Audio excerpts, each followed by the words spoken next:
Welcome to our short guide on recognizing mental health red flags for call center agents.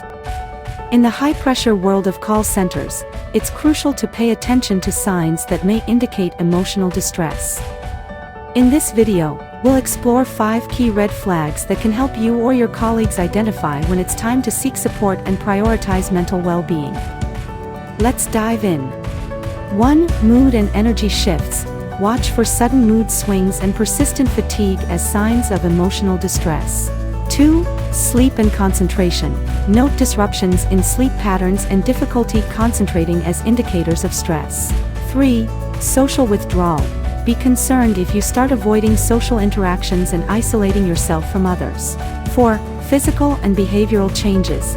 Pay attention to physical symptoms, substance use changes, and alterations in eating habits. 5. Loss of interest and motivation.